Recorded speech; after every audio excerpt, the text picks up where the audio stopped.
Good morning बच्चों। आज हम पढ़ेंगे मुख्यमंत्री। अब देखिए, हमने पीछे पढ़ा राज्यपाल और मंत्री परिषद की शक्तियां, और इस प्रकार मुख्यमंत्री का जो प्रमुख पद है वो क्या काम करता है। राज्य का शासन चलाता है, मंत्री परिषद का लीडर होता है, और वास्तविक कार्यपालिका जो राज्य के प्रशासनिक कार्य हैं वो मुख्यमंत्री के पास ही होते हैं। तो देखिए, राज्य की मंत्री परिषद के प्रधान को मुख्यमंत्री कहा जाता है। मुख्यमंत्री राज्य की कार्यपालिका का वास्तविक प्रधान है, अतः राज्य के प्रशासनिक ढांचे में उसे लगभग वही स्थिति प्राप्त है जो केंद्र में प्रधानमंत्री की है। फिर है अब मुख्यमंत्री की नियुक्ति। हमने राज्यपाल की शक्तियों में पढ़ा था कि मुख्यमंत्री की नियुक्ति राज्यपाल करता है। संविधान के अनुच्छेद 164 में केवल यह कहा गया है कि मुख्यमंत्री की नियुक्ति राज्यपाल करेगा। राज्यपाल किस व्यक्ति की करेगा? जिसे विधानसभा में बहुमत दल का लीडर होता है उसको मुख्यमंत्री के लिए नियुक्त करेगा। व्यवहार के अंतर्गत राज्यपाल के द्वारा विधानसभा में बहुमत दल के नेता को ही मुख्यमंत्री पद पर नियुक्त किया जाता है। अब मुख्यमंत्री की शक्तियां और कार्य क्या क्या कार्य करता है, क्योंकि मुख्यमंत्री मंत्रियों का लीडर होता है और मंत्रियों का निर्माण करता है। मंत्री परिषद राज्य प्रशासन की सबसे अधिक महत्वपूर्ण इकाई है और मुख्यमंत्री मंत्री परिषद का प्रधान है। मुख्यमंत्री की शक्तियां तथा उसके कार्यों का अध्ययन निम्नलिखित रूपों में किया जा सकता है। पहला कार्य है मंत्री परिषद का निर्माण, कि मुख्यमंत्री की नियुक्ति करते ही मुख्यमंत्री का दायित्व बनता है कि वह मंत्रियों की सूची राज्यपाल को देता है। मुख्यमंत्री का सर्वप्रथम कार्य अपनी मंत्री परिषद का निर्माण करना होता है। मुख्यमंत्री मंत्रियों का चयन कर सूची राज्यपाल को देता है, जिसे राज्यपाल स्वीकार कर लेता है। मंत्रियों के चयन में मुख्यमंत्री बहुत कुछ सीमा तक अपने विवेक के अनुसार कार्य कर सकता है। मंत्रियों के कार्य का बंटवारा और परिवर्तन। मुख्यमंत्री मंत्री परिषद के अपने सहयोगियों के बीच विभागों का बंटवारा करता है। एक बार मंत्री परिषद के निर्माण व उसके सदस्यों में विभागों का बंटवारा कर चुकने के बाद भी वह जब चाहे तब मंत्रियों के विभाग तथा उसकी स्थिति में परिवर्तन कर सकता है। मंत्रिमंडल का कार्य संचालन, कि मंत्रियों का कार्य संचालन के रूप में मुख्यमंत्री अहम भूमिका निभाता है। मुख्यमंत्री ही मंत्रिमंडल की बैठकें बुलाता है तथा उनकी अध्यक्षता करता है, क्योंकि वह लीडर होता है। बैठक के लिए एजेंडा या कार्यसूची मुख्यमंत्री के द्वारा ही तैयार की जाती है। एजेंडा यानी किसी प्रकार की योजनाएं जो सामूहिक रूप से तैयार की जाती है, उनकी कार्यसूची मुख्यमंत्री के द्वारा तैयार की जाती है। मंत्रिमंडल की समस्त कार्यवाही मुख्यमंत्री के निर्देशानुसार ही संपादित होती है, कि मंत्रिमंडल का जितना भी कार्य है सारा मुख्यमंत्री के निर्देश से होता है। शासन के विभिन्न विभागों में समन्वय, कि अलग अलग विभाग होते हैं उन सब में सामंजस्य बना करके चलता है, ये मुख्यमंत्री का प्रमुख कर्तव्य होता है। मुख्यमंत्री इस बात का प्रयत्न करता है कि शासन के सभी विभाग, दूसरे शब्दों में मंत्री परिषद, एक इकाई के रूप में कार्य करे।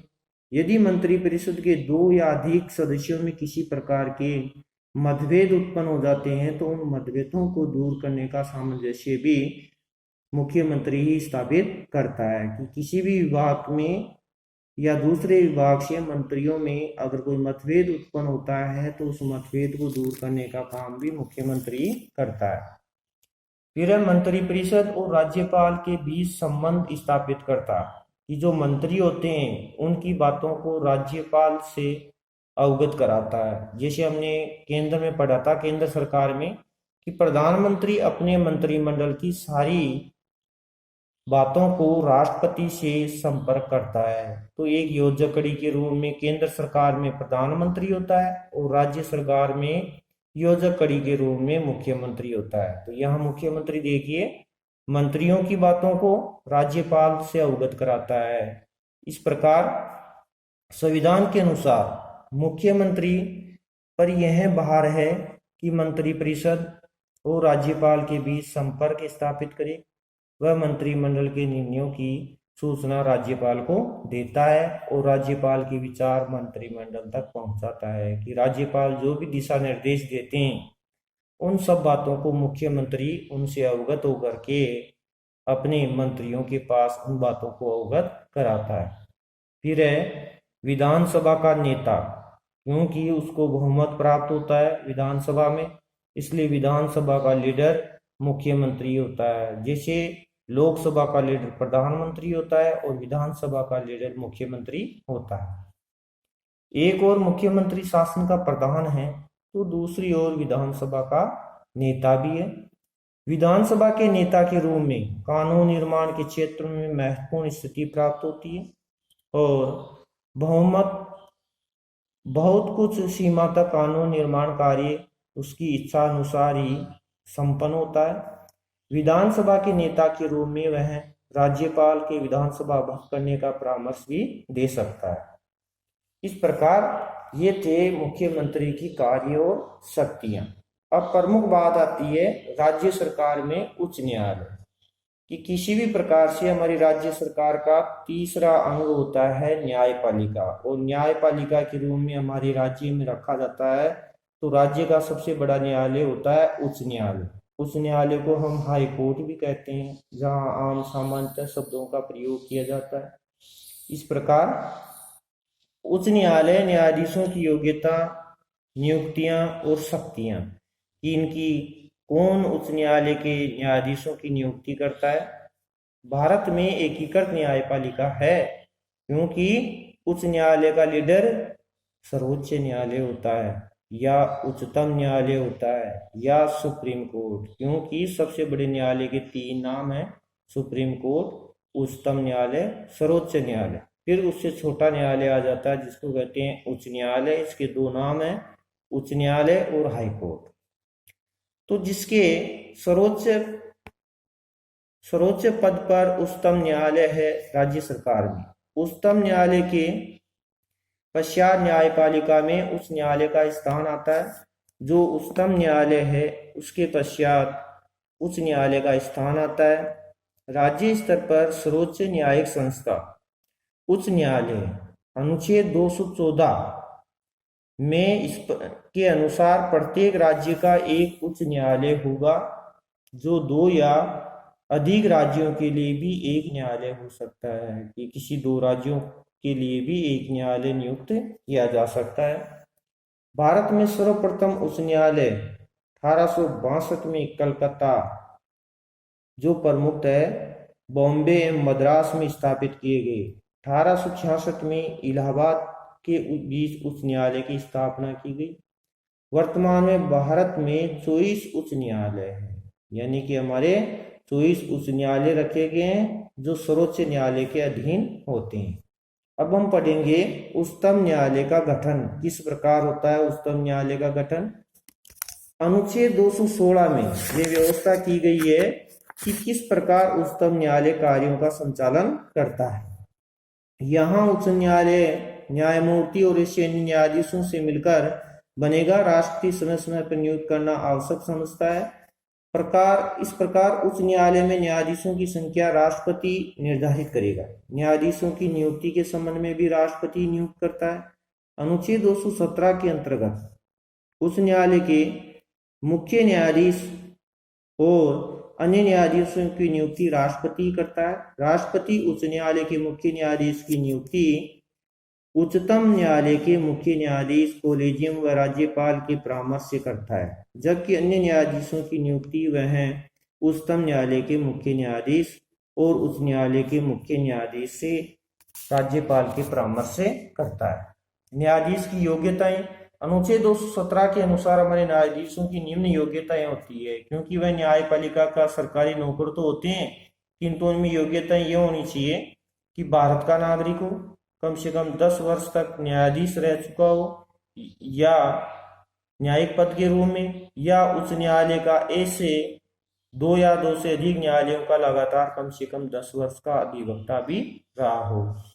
कार्यकाल के रूप में बताया गया अनुच्छेद 217 में कि इसमें 62 वर्ष की आयु तक पद पर बने रहते हैं और न्यायाधीश राष्ट्रपति का संबोधित करके अपना पद त्याग पत्र भी दे सकता है। न्यायाधीश को संसद के दोनों सदनों की 2/3 बहुमत से पारित प्रस्ताव के बाद राष्ट्रपति के आदेश द्वारा हटाया जा सकता है। न्यायाधीश द्वारा शपथ अनुच्छेद 219 के अनुसार उच्च न्यायालय का न्यायाधीश राज्य के राज्यपाल या उसके द्वारा नियुक्ति व्यक्ति के समक्ष शपथ लेता है। न्यायाधीशों का स्थानांतरण उच्च न्यायालय के न्यायाधीशों का स्थानांतरण राष्ट्रपति उच्चतम न्यायालय के मुख्य न्यायाधीश के परामर्श की बात करता है, जो अनुच्छेद 222 में दिया गया है। न्यायाधीशों का वेतन ये अनुच्छेद 221 में बताया गया है कि उच्च न्यायालय के न्यायाधीशों का वेतन संसद ही निर्धारित करती है, समय समय पर बढ़ाती रहती है। वर्तमान में मुख्य न्यायाधीश को 90,000 रुपये और अन्य उसके सहायक न्यायाधीश होते हैं उनको 80,000 रुपये मिलते हैं। उच्च न्यायालय की स्वतंत्रता उच्च न्यायालय की स्वतंत्रता के लिए निम्न व्यवस्थाएं की गई है। नियुक्त के लिए विशेष प्रक्रिया, निश्चित कार्यकाल, संसद में न्यायाधीशों के आचरण पर महाभियोग की अतिरिक्त चर्चा नहीं होती है। उच्च न्यायालय का न्यायाधीश अवकाश ग्रहण करने के बाद उन न्यायालयों में निजी प्रैक्टिस नहीं करता है और वह स्थायी न्यायाधीश रह चुका है। कार्यपालिका की पृथक्करण के रूप में कार्य करता है। उच्च न्यायालय का कार्य क्षेत्र में शक्तियां दी गई है, जिसमें देखिए उच्च न्यायालय के कार्य क्षेत्र में शक्तियों का वर्णन इस प्रकार है। पहला है मूल और प्रारंभिक क्षेत्राधिकार, दूसरा है रीट अधिकारिता, अपीलीय क्षेत्राधिकार, अभिलेख न्यायालय, प्रशासन संबंधी शक्तियां और न्यायिक पुनरावलोकन। ये सारी इसको शक्तियां और कार्य दिए गए उच्च न्यायालय को। मूल क्षेत्राधिकार कि इसका तात्पर्य है कि प्रथमतः उच्च न्यायालय द्वारा वादों की सुनवाई करता है और संसद के विधानमंडल के निर्वाचन के रूप में संबंधित विवाद हो जाए या राजस्व एकीकरण संबंधी विवाद हो जाए या मौलिक अधिकारों में जिसमें वसीयत, विवाह, विधि, कंपनी कानून, विवाह विच्छेद आदि के मुकदमे होते हैं, याचिका के रूप में। अनुच्छेद 226 के अंतर्गत उच्च न्यायालय बंदी, प्रत्यक्षीकरण, प्रमाणादेश, प्रतिषेध, उत्प्रेषण व अधिकार प्रस्ताव याचिका जारी कर सकता है, जहां सर्वोच्च न्यायालय अनुच्छेद 32 के अंतर्गत केवल मौलिक अधिकारों के लिए याचिका जारी कर सकता है। वहीं उच्च न्यायालय मौलिक अधिकारों के साथ साथ अन्य मामलों के लिए भी याचिका जारी कर सकता है। अपीलीय क्षेत्राधिकार के रूप में बताया गया है कि उच्च न्यायालय में अपील क्षेत्राधिकार के निम्न भागों में बांटा गया है। सिविल अपीलीय क्षेत्राधिकार, जिसमें आयकर, पेटेंट, डिजाइन, उत्तराधिकार आदि मामलों में जिन न्यायालयों के विरुद्ध उच्च न्यायालय में अपील की जा सकती है। आपराधिक अपीलीय क्षेत्राधिकार के रूप में भी कोई अपराधी जिसमें सेशन न्यायालय ने 4 वर्ष के लिए कारावास दंड दिया हो या मृत्युदंड दिया हो, उसके विरुद्ध अपील उच्च न्यायालय में हो सकती है। संवैधानिक अपीलीय क्षेत्राधिकार, कोई भी ऐसा मुकदमा जिसमें संविधान की व्याख्या का प्रश्न हो, उच्च न्यायालय में अपील की जा सकती है। फिर है अभिलेख न्यायालय, जो दोनों को ही मिला हुआ अभिलेख न्यायालय, सर्वोच्च न्यायालय को भी और उच्चतम न्यायालय को भी, जिसमें सर्वोच्च न्यायालय और उच्च न्यायालय, तो सर्वोच्च न्यायालय तो केंद्र सरकार का और उच्च न्यायालय राज्य सरकार के लिए। तो अनुच्छेद 215 में प्रत्येक उच्च न्यायालय के अभिलेख न्यायालय होगा, उसको अवमानना के लिए दंड देने की शक्ति प्राप्त है। फिर विशेषता आगे दिया है कि उच्च न्यायालय के निर्णय रिकॉर्ड की तरह सुरक्षित रखे जाएंगे, अधीनस्थ न्यायालय के लिए कानून की तरह कार्य करेंगे। फिर है प्रशासन संबंधी अधिकार। उच्च न्यायालय के प्रशासन संबंधी अधिकार इस प्रकार है कि उच्च न्यायालय अपने अधीन किसी न्यायालय के पत्रों, निर्णयों को मंगवा सकता है, उनकी जांच पड़ताल कर सकता है। उच्च न्यायालय का कर्तव्य है कि वह ध्यान रखे कि अधीनस्थ न्यायालय अपनी शक्ति सीमा का उल्लंघन तो नहीं कर रहा है तथा अपने कर्तव्यों का निश्चित विधि के अनुसार ही पालन कर रहा है। वह किसी भी वाद को एक न्यायालय से हटाकर दूसरे न्यायालय में विचार तथा निर्णय के लिए भेज सकता है। फिर है न्यायिक पुनरावलोकन, न्याय की दोबारा से जांच करने का भी अधिकार मिला हुआ है, जिसके अंतर्गत देखिए उच्च न्यायालय केंद्र व राज्य विधायिका व कार्यपालिका के कार्यों को वैध या अवैध घोषित कर सकता है। राज्य में विधानमंडल, कार्यपालिका व राज्य न्यायपालिका को राज्य सरकार के नाम से जाना जाता है। इस प्रकार न्याय की दोबारा जांच करने का अधिकार भी मिला हुआ है उच्च न्यायालय को। तो उच्च न्यायालय सर्वोच्च न्यायालय के अधीन रहकर कार्यों का संचालन करता है, जिसके अंतर्गत विशेषतः है राज्य सरकार कार्यों का संचालन करती है। राज्य सरकार किसी प्रकार से मूल अधिकारों में नागरिकों के मूल अधिकारों में हनन करने की कोशिश करती है तो उसको गलत कार्य के लिए रोक सकती है।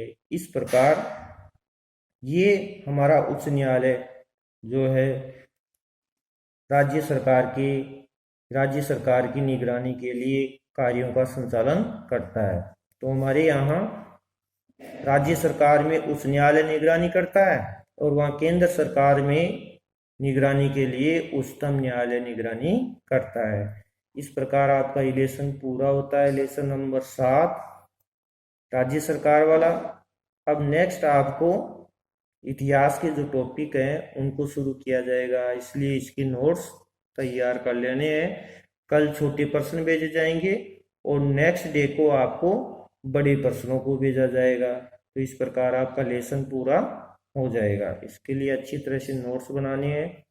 नोट्स बनाने पर इनकी तैयारी सही तरीके से होगी तो इसके पूरे में से पूरे नंबर आ सकते हैं, जिसमें देखिए 2 नंबर का प्रश्न आएगा और 6 नंबर का प्रश्न, यानी कि ये लेसन जो है वो 8 नंबर का लेसन है। तो इसलिए सही तरीके से तैयारी करनी है बच्चों। इसी के साथ लेसन समापन होता है। धन्यवाद।